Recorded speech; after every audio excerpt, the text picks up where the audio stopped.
Um,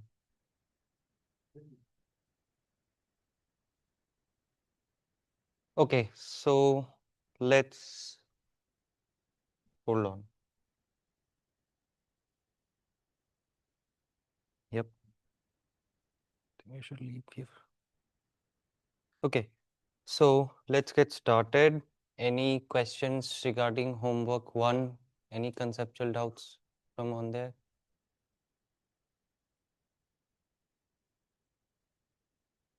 It's only week two, guys. You have to do 8 more weeks of this. So you need to lighten up. Yep. Yeah.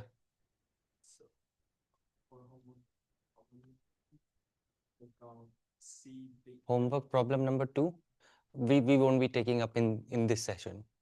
Okay, I still need to cover the basics, some review, and I'll do a sample problem which will help you to homework two, and then I'll take up all doubts regarding homework two on Wednesday's office hours.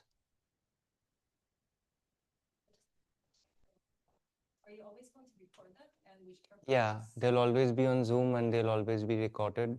And if you are not able to make it, just drop me your questions before the office hour session and I'll make sure to address them at the end of the office hour session, even if you're not there. Yeah. Yes, your hand's going up.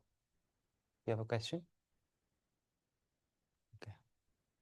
So, no questions from homework one? Everyone's done the homework, I'm assuming. Okay, let's move on then. So, this week, what did you cover in the lectures? Did you cover static margin and did you cover trim tabs? Okay. Elevators. So, what do you remember what you covered? So, just recalling from last time, um, probably your lecture started with the contributions of the entire aircraft, and we had two principal things to look at, the lift curve and the moment curve. We look for linear relationships with the alpha of the wing. This linear relationship is valid only for a very narrow regime, like 0 degrees of angle of attack to about 10-15 degrees. We call it the range of operation. And the entire aviation industry is based in these 15 degrees of angle of attack. And for CL, we have the constant part CL naught, CL alpha. We get contributions from the tail and the wing. In homework one, you did contributions from the canard and the wing. Is what are you writing? I'm not even saying something important. What are you writing? Give me the feedback, like ask questions. This is the time. This is called discussion session for a reason. You don't need to write. I'll send you my notes if you want, but get doubts clarified because the midterm is going to be hard if you don't practice. So ask questions, discuss, and there's like this material has been written in ample amount of books, ample amount of notes. Shoot me an email and I'll give you everything. You're living in the age of interconnectedness. You have access to free AI. So you don't need to note down everything. Get it cleared here. So is everyone confident with the questions in homework one? Yes. Excellent. So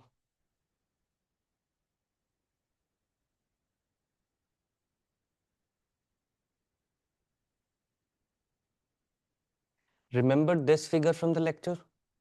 So this is the main figure that we use as the sample, and this is like the first step of any analysis question you'll have to do, not the design part, the analysis part. And this is where we had shown that, first of all, epsilon is this angle, which is the difference or the angle between the velocity at the wing and the tail. And why is this angle different? Because of the wingtip vortices which go around the tip of the main wing, curl up and move back to the wings, something like this. Yeah. Hmm. Yeah. Ignore downwash.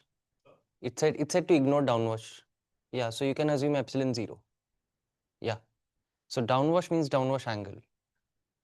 And there is a reason why it says to ignore downwash. Because think, in a canard and wing configuration, what will experience downwash? The wing, okay? It won't be the canard. The canard is ahead of the wing. So wingtip vortices from the canard would go on and hit the wing. But canard is about 10 times as small as the wing. So its wingtip vortices are like nothing for the wing. It doesn't make like any practical or realizable difference in the forces. So it's okay to neglect them for a third year undergraduate. Does that answer your question? And then you go ahead and basically this entire huge expression came because when we were writing the linearized, I'm very sorry, when we were writing the equations of motion, for the tails contribution, you would have components that would have something like, yeah, so you would have components that had CL in them, CL tail, and then CL tail had a constant part which we neglected because we assumed that it would be symmetric. And then we had the coefficient part times alpha tail. Now, the thing is that wing is the most important part on the aircraft. That's like king of everything. So we are going to be discussing inputs later on in the course. Like right now, you are studying. So I think Professor Taha covered the concept of, ideally it should have been covered in MAE 80, but just tell me if you haven't. Do you understand the differences between static stability and dynamic stability? Okay, do you understand what's stable, unstable, and neutrally stable? You do? So that comes under static stability. Okay, so in MAE 80, so this is a little bit of like, since I am doing a doctorate in philosophy, this is the philosophy of aerodynamics or the dynamics class that you're studying. So in MAE 80, you did this, right? There is a mass M, it's connected to a spring, there is a damper, and then you go ahead and write down that, mx double dot or md square x by dt square or ma is equals to summation of the forces, which would come out to be minus kx coming from the spring plus cv from the damper. This rings a bell, right? So now it's not something useful, right? Um, now we need to tune it to actually put, like, give me a straightforward example of, like, literally this system is like you use it every single day. Do you realize it? Seriously, come on. I'm going to give you a minute. Think about it hard. Something's absorbing energy as a spring and slows down that bouncing. Yes. I mean, out of everyone, American students not saying that this is suspension. You drive all day. So, but the problem is that you can't just go ahead and apply this system. Why? Because we now need to find out what should be the stiffness, what should be the damping coefficient, so on and so forth. That would be, so the customer would come out to you and be like, my vehicle weighs about half a ton and I want to use it for off-roading, which is, I'm going to expect that there would be curves of like maximum steep angles of 30 degrees. There would be bounces and curves. So expect it to bear double the weight of the vehicle. And according to that, I want it to be like, I don't want it to be a smooth ride. I want it to be a jumpy ride, so on and so forth. And nowadays, you also get to adjust the suspension. So first, we analyze the system, and then we go ahead and change its parameters to suit our needs. And finally, you'll get into control. Okay. So right now, we are just doing So the first 3 weeks of this course is just coming up with understanding the system. And that's all has happened in the last 4 lectures. And what was the original point that I was trying to make is why we are always focusing on coming back to this, that in MAE 175, for the first few weeks, you'll see that, I mean, I know it feels a little bit, you feel a little bit lost, but have faith that whatever force or moment you're going to write, or whatever coefficient of force, like coefficient of lift, coefficient of drag, wow, okay, what happened? I'm still mirroring. Come on, I expected better from Apple.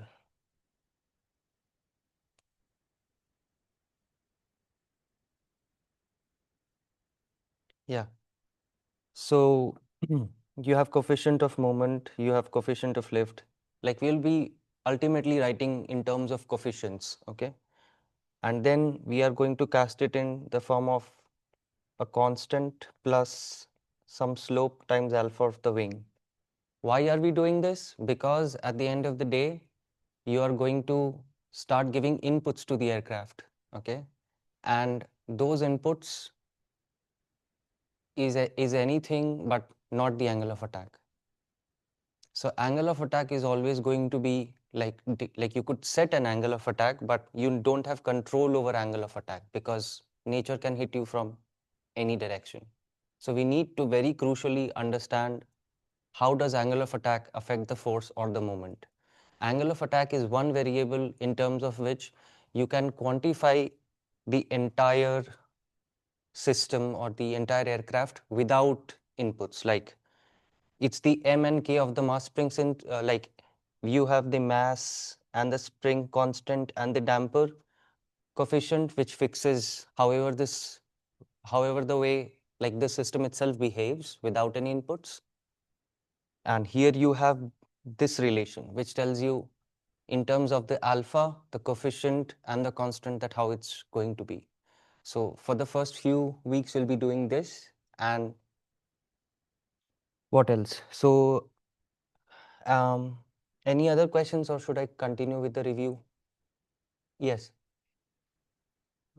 1.1, part A. So I think in terms of CL alpha of the Carnot and CL alpha with the wing equals to CL alpha, I think that can be derived from the explicit formula for the extended lifting theory. So like I think they're equivalent because like the AR wing equals to AR Carnot. But like I'm not exactly sure whether it's still decent to assume like CL naught of the corner equals to CL naught of the wing, and also for like CL.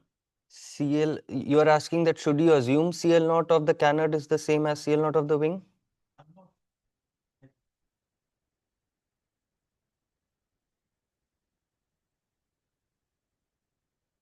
I don't know whether that makes sense. Hold on, hold on.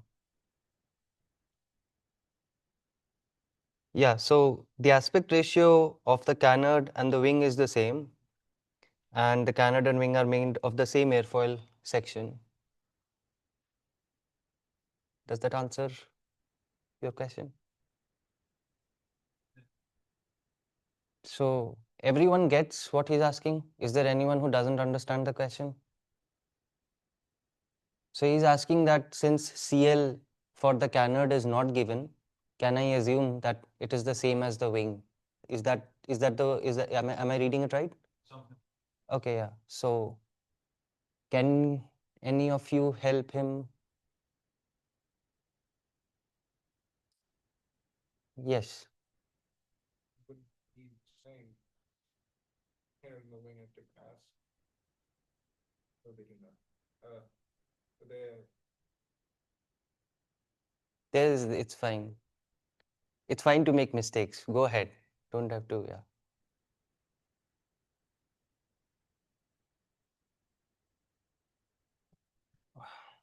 Okay. So again, philosophy time part 2.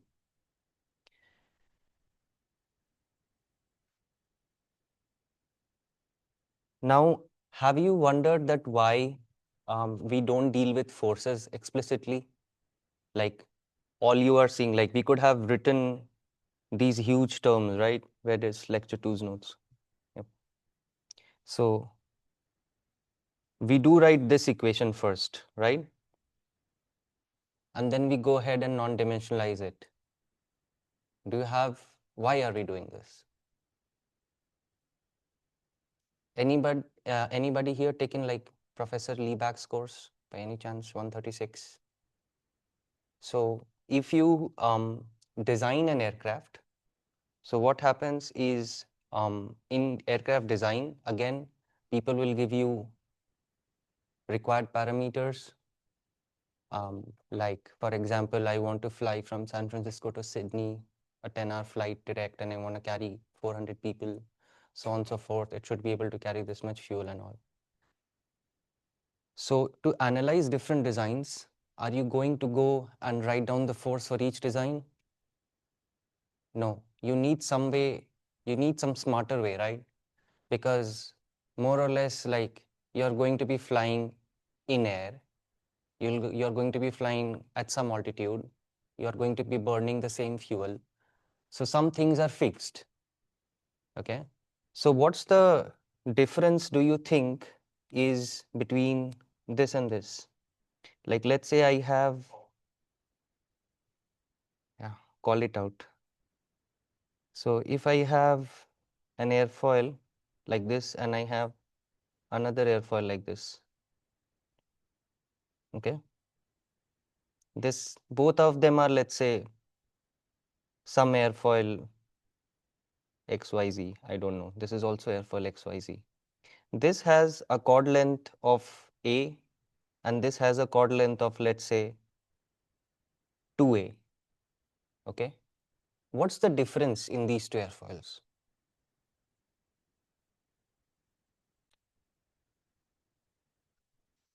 Definitely, the surface area is double and chord is double, okay? So what effect does this have on the forces on moments?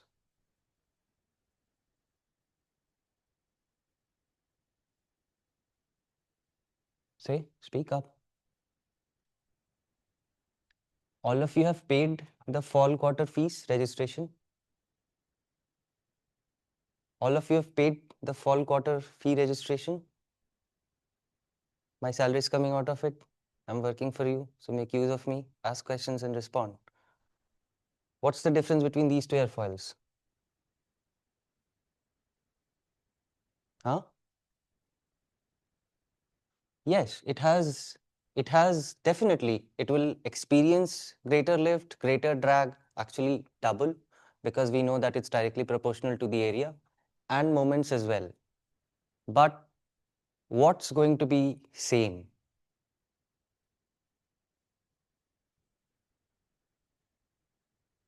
Yes, the coefficients. Why? Because when we derive coefficients, why do we non-dimensionalize? We non-dimensionalize and we remove the effect of dynamic head. Dynamic head means the kinetic energy in the flow, half rho v square at the wing or at the tail, times the physical parameters, area, chord length, so on, so like area for lift and drag, and we also multiply chord length for moment. So what's same here?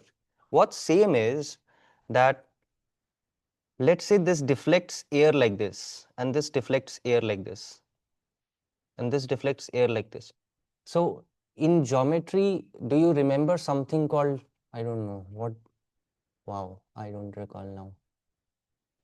Similar triangles. Do you remember the concept of similar triangles? Like this is one triangle and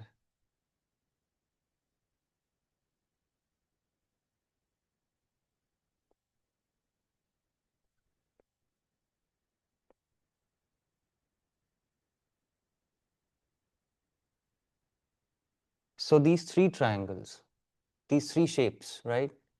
They are scaled versions of each other. The difference, there is no difference in topological geometry. There is no difference in like arrangement of the sides or the angles or the relative position of the corners. Just the scale changes. So what the coefficients tell you is that how the air deflects around a certain shape does not change with the scale. Get that into your head. The way air deflects around a shape does not change with scale. If you change the scale, it's the amount of air that you are deflecting. So you get larger forces, larger coefficients. But let's say you're deflecting it by some angle at some point. Let's say, for example, you have some point here, and what it's saying is, let's say that if the flow was coming in here with some velocity v, and by the time it reaches maximum thickness of the airfoil, it becomes like some constant times kv, and here, like, if it's coming, and if you like scale it up equally, like if I throw it with 2v here, I come to the maximum thing, this will still be k times 2v. So the physics does not change. The coefficient tells us the physics. And why do we want to look at the coefficients at the end of the day? For choosing, huh? Go ahead, go ahead.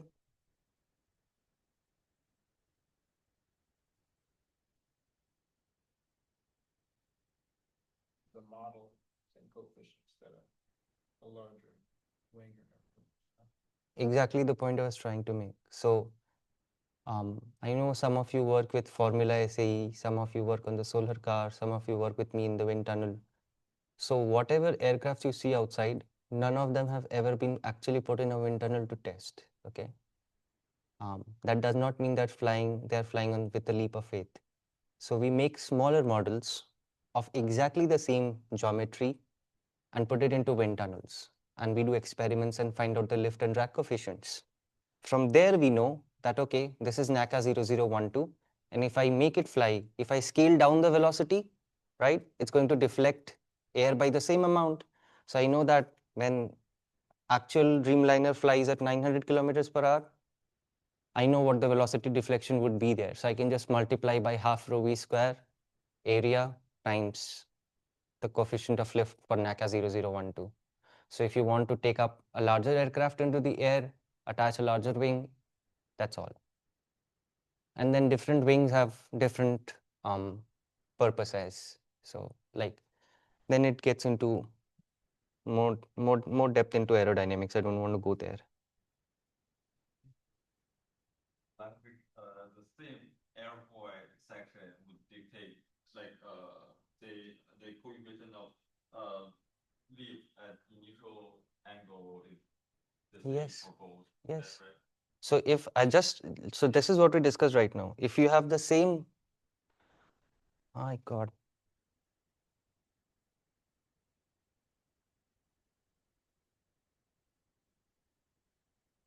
Yeah.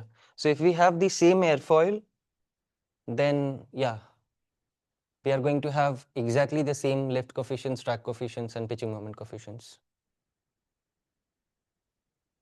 But like yeah, so I think it's just like when it is the same airfoil section, it doesn't make me like draw the immediate connection with like the same like shape or like the same geometry of the airfoil. But like okay, but now I think I understand what.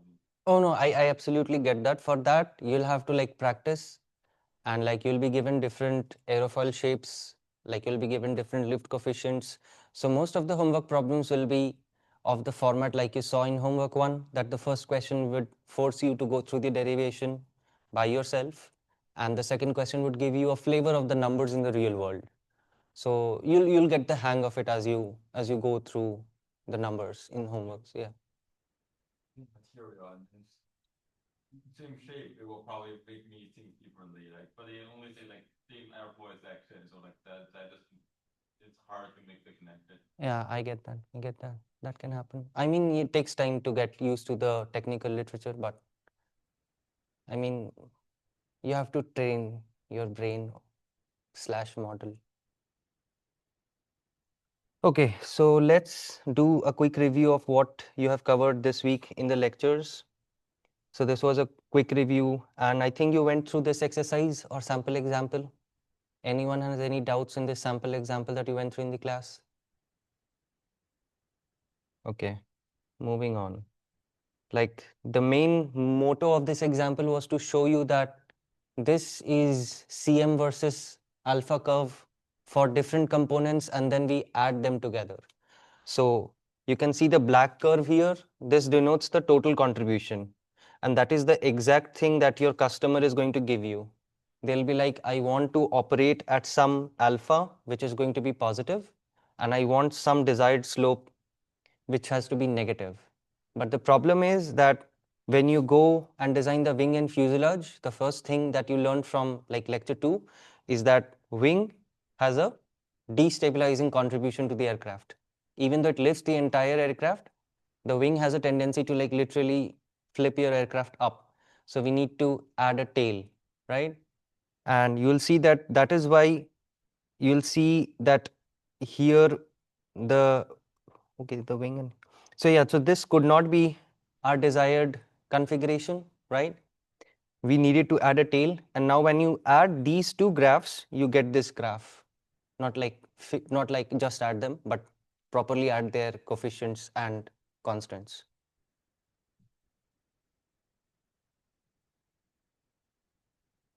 Okay, 50-50. Anyone wants to get their doubts clarified? Okay. The concept of neutral point. So neutral point is a very simple definition. Neutral point is the point on the fuselage reference line about which the moment or the pitching moment is defined to be 0. Okay. So wherever on the fuselage reference line you get pitching moment as 0, that's the neutral point. And then you go ahead and basically we wrote the moment equations with respect to CG. So we could just choose another point. So we replace CG with the neutral point, and finally we go ahead and get an expression for neutral point. Are people following along? If it's too quick, just stop me and ask, because I want to finish a small example before we leave. And from here we would get that this is minus CM alpha CG by CL alpha, and then we go ahead and write minus DCM CG by DCL. Does anyone have any questions that how did this happen, the second equality?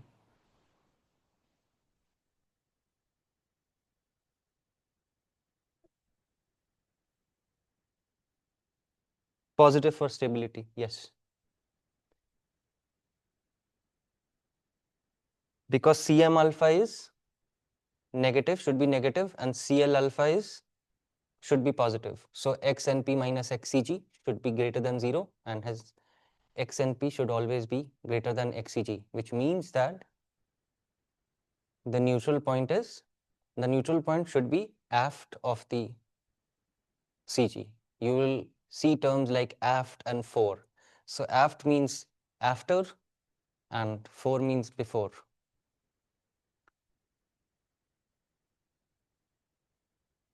Who's going to explain to me that how did we get to the second equality from minus Cm by Cl to dCm by dCl? Can we do that for every fraction?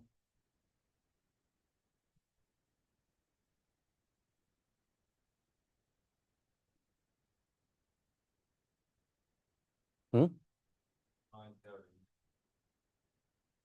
Yes, because they are linear. So what happened here? We got the relation that x neutral point minus xCg divided by C bar is equal to minus Cm alpha Cg divided by Cl alpha. Okay. So now these values sometimes may not be directly provided to you as numbers. Sometimes a pictorial graph would be given to you. An experimentalist would walk up to you and be like, hey, this is my experimental data. Go tell me if this is a feasible aircraft design.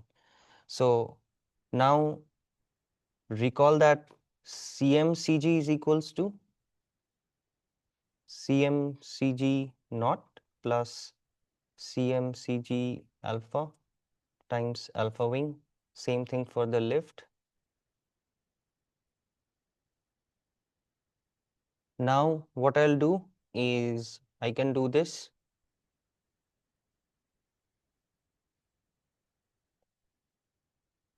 Anyone objects? And then I'm going to differentiate, and everyone here is familiar with basic calculus? Okay. So now what is one variable that I can differentiate this entire thing with respect to? Alpha. And these things are constants. So d constant by d any variable is 0. So if I take a dd alpha wing for this entire thing, what happens? I get dcmcg by d alpha is equals to cmcg alpha, and I get dcl by d alpha is equals to cl alpha. Okay. And then you go ahead and take their fraction, you would get dCmCg by d alpha divided by dCl by d alpha is equals to CmCg alpha by Cl alpha. Now it is very tempting to go ahead and do this. Okay, this is not a fraction. These are letters. Okay, these are not numbers. They are expressions for functions. So I mean, I don't want to confuse you. The d alpha will go away, but please don't carry the message away that it's d alpha, so I'll just go ahead and cancel it. Okay, you won't. So what does it mean that I am comparing, I am taking the ratio of how does the moment coefficient change with respect to alpha, and with what I am taking the ratio, how does the lift coefficient change with respect to alpha? Okay, so it's like you were so it's this way, like let's say I am going 10 kilometers per hour and 10 miles per hour, and someone else is going 5 miles per hour, and one person is stationary. So all of you understand the concept of relative velocity, right? So the person who's stationary, for that person, I am traveling at 10 miles per hour and they are traveling at 5 miles per hour, the second person. So in their eyes, what's the ratio of our change of positions? 2. Okay. Now, if you were to, like, let's say, so in their eyes, like my position, like d Kshitij by dt is 10 miles per hour and d second person by dt is 5 miles per hour, right? So that's 10 divided by 5, you would get 2. And then if you now ask the second person to observe my speed, what would they see? That it's double, right? Like it's 5. For me, it was like, for them, they'll see like I'm traveling at 5 miles per hour, right? So for them, it got reduced by a factor of 2. So you are just changing frames of reference. So you are now changing variables with respect to which you are taking the derivative. And if you take two derivatives with the same variable, then you can say that this expression is same as observing how CMCG varies with respect to CL. Okay, but it's not cancelling d alpha by d alpha. There is something deeper there. So don't carry away, because you will meet points in the future if you do grad studies or somewhere in engineering ahead, where d alpha by d alpha in the numerator and denominator won't cancel. Okay. So is this point clear for everyone? That how did we come to the second equality? Okay. Then yeah, the difference is called static margin. Static margin has to be positive, blah blah. Now here is the first concept of an input. This is where you are like being slowly introduced to how do you control the aircraft. Okay, we are getting in that region. And that is where for the first time this element called the elevator is introduced. So in elevator, you'll see that we are still using CL alpha for the tail. Then we have tau times delta F. And tau is called, I think it's called the elevator effectiveness. And no, it's not called, I think tau is called the ratio. Yeah, and delta F is the elevator angle. And then you have effectiveness defined as Cm delta I. Yep. So what is this delta F here? What is delta F here? Yes, the elevator deflection angle. And don't ask me again for reasons beyond my pay grade. Deflection below is positive for elevator. Always remember that. This is positive delta F. Why? Can anyone guess why? What happens when you like deflect a little bit down? What happens to the entire shape of the airfoil? So the air is not a living entity, hopefully.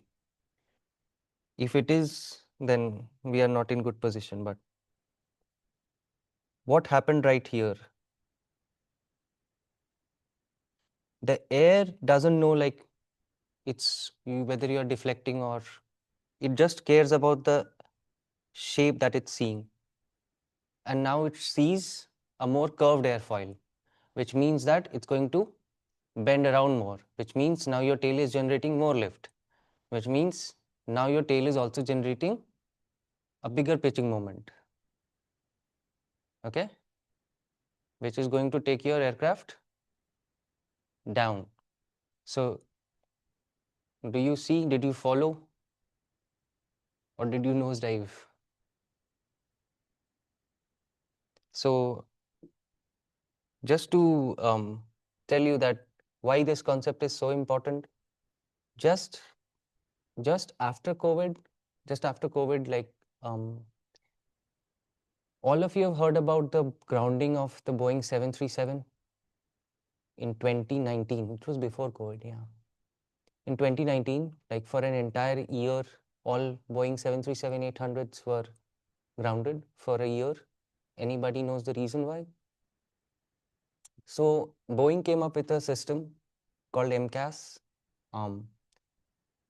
and it basically corrects the nose position for the aircraft. And obviously, how do you change the nose position or the angle attitude of the aircraft? You're going to do it with the elevators, right? So they decided to automate it, just as like you should also reflect on the questions like people ask, that is AI going to fly aircrafts very soon or not? So MCAS was a very strictly monitored software. It was written with a lot of rigor and stuff. But there was a very small flaw.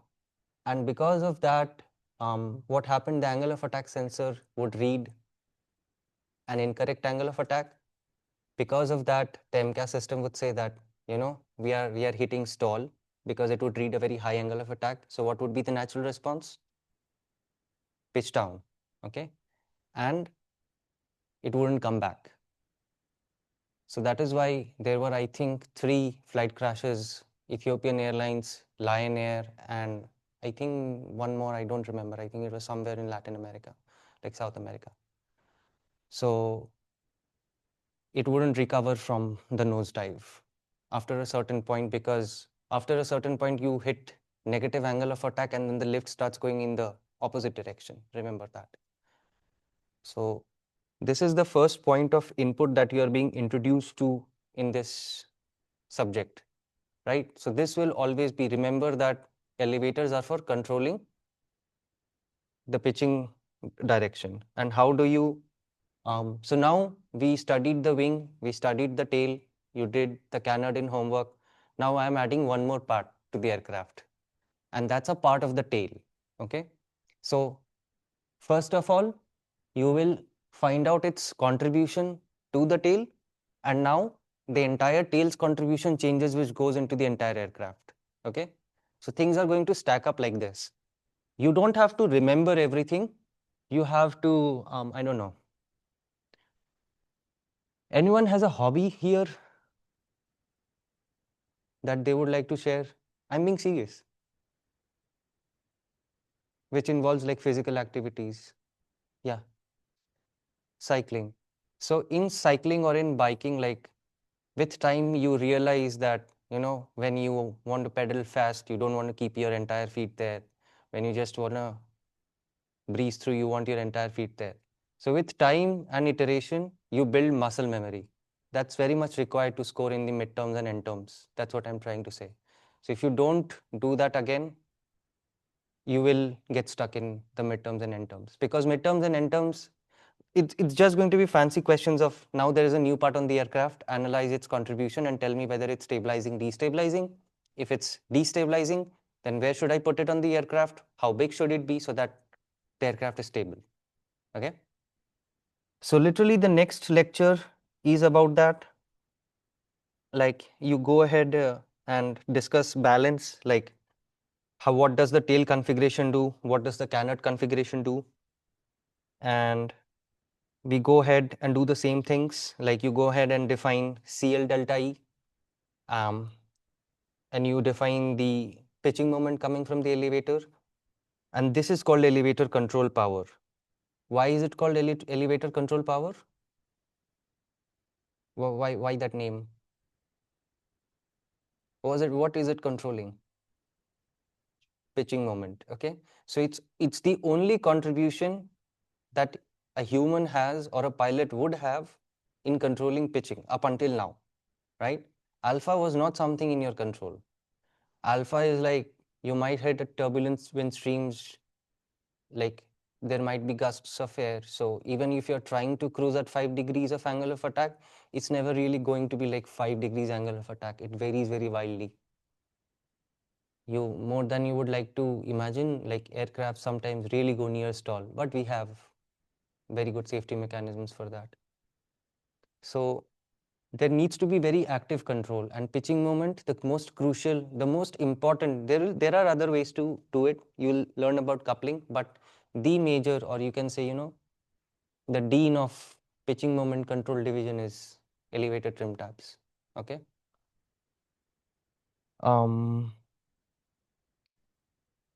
So now our equation got, so next checkpoint is that your moment equation got updated. Now you just don't have, so you already had contributions from where? Wing and tail. And now we added the contribution from the elevator tabs. Okay. Next, we go ahead and ask that how do we define? So everyone knows what balance or trim means, right? Any doubts about that? Who's going to tell me what trim is? Not you. You have exhausted your, yes, not you too. I'll pick someone up if that's the case. Haley, what's trim?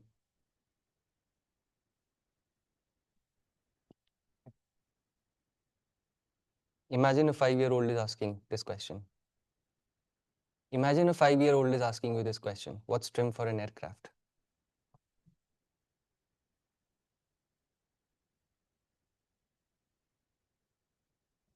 Very good definition. Oh, it's absolutely fine. There are like no right or wrong answers. Just take a shot at it.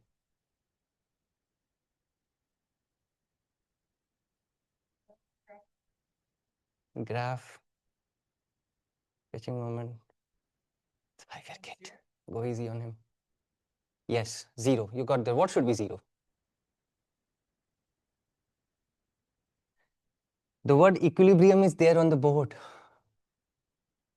So it's forces and moments, the sum of all forces and sum of all moments. So when you're cruising, you just want to stay in that position. You just want to balance your weight and you want to keep moving forward at a steady speed.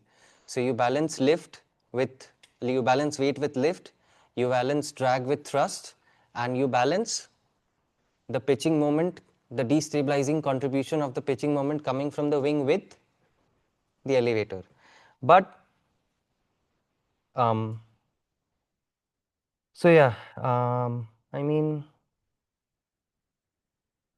is the diagram not here? Wow, okay. So this is a little bit of moment of truth kind of thing. So until now, you saw us drawing something like this and this, right? This was for the wing and this was for the tail. Now we did this so that you don't get confused in the algebra because it involves variables, signs and stuff. But actually, does it make sense to mount the tail with a positive incidence angle? Think. Here is the CG, the lift from, the moment from the total moment from the wing, like MAC plus moment from lift, drag, blah, blah, is always going to be like destabilizing. It's trying to take the aircraft up. And then you have lift from here. So what do you think?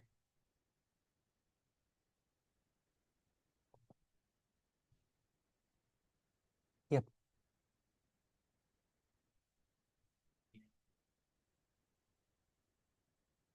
Mm-hmm. Mm. We would want to be, we want it to be positioned like that, like positive angle of attack. Mm-hmm. As the aircraft rolling backward, Yeah. lift from the tail would roll the aircraft, just push it out the airplane. Anyone has any doubts? Anyone supports what he's saying? I mean, just because I didn't say yes doesn't mean he has said it wrong. His answer is right. So how many of you are still confused? Are not confident that it makes sense to put it on a positive angle of attack?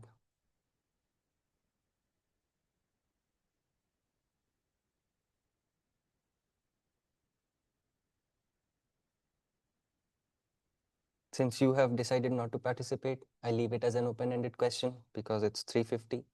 But go, sit with ChatGPT, sit with Gemini. I like Gemini better.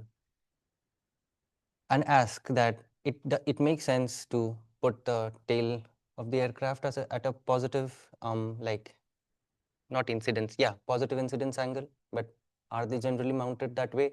And how does it differ on a Cessna? Like, ask it for 3 specific examples. Cessna, a Boeing 787 Dreamliner, and an F-35. You'll get wildly different answers, okay? So go and explore, and yeah, that's it for today.